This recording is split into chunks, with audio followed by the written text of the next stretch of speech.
அன்பு நண்பர்களுக்கு வணக்கம். பழமொழி 400 பதிவேற்றம் 294 பாடல் 292. பெரியாரை சார்ந்தார் மேல் பேதமை கந்தா சிறியார் முரண் கொண்டு ஒழுகல் வெறி ஒலிக்கு ஓனாய் இனம் வெறுவும் வெற்ப புலம்புகின் தீ நாய் எடுப்புமாம் என்கு.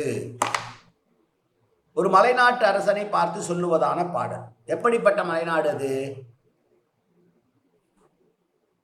எப்போதும் ஊளையிட்டு கொண்டே இருக்கிற, எதற்கும் அஞ்சாமல் இருக்கக்கூடிய ஓநாய்கள் நிறைந்த மலைநாடாம் அந்த மலைநாடு.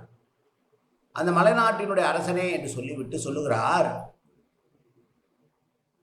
போராட தகுதியற்றவர்கள் அல்லது எளியவர்கள்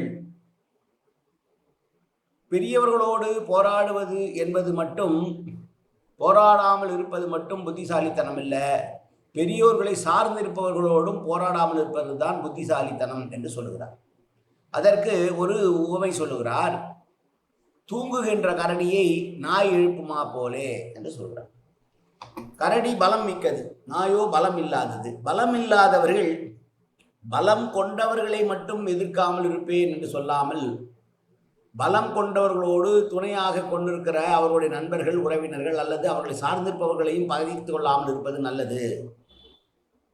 தூங்கிக் கொண்டிருக்கிற கரடியை எழுப்பது போல பலம் உள்ளவர்களை பகைக்கவில்லை, ஆனால் அவர்களோடு சார்ந்திருப்பவர்களை தான் பகைத்தேன் என்று சொல்வது அறியாமை. எனவே வலிமை இல்லாதவர்கள், பலமோடு இருப்பவர்களோடும் அவர்களை சார்ந்தவர்களோடும் கூட தங்களுடைய போராட்டத்தை காண்பிக்காமல் இருப்பது நல்லது என்று உணர்த்துகிற பாடல் இந்த பாடல். மீண்டும் பாடலை பார்ப்போம். பெரியாரை சார்ந்தார் மேல் பேதமை கந்தா சிறியார் முரண் கொண்டு ஒழுகல் வெறி ஒலிக்கு ஓனாயினம் வெறுவும் வெற்ப புலம்புகின் தீ நாய் எடுப்புமாம் என்கு. நன்றி, வணக்கம்.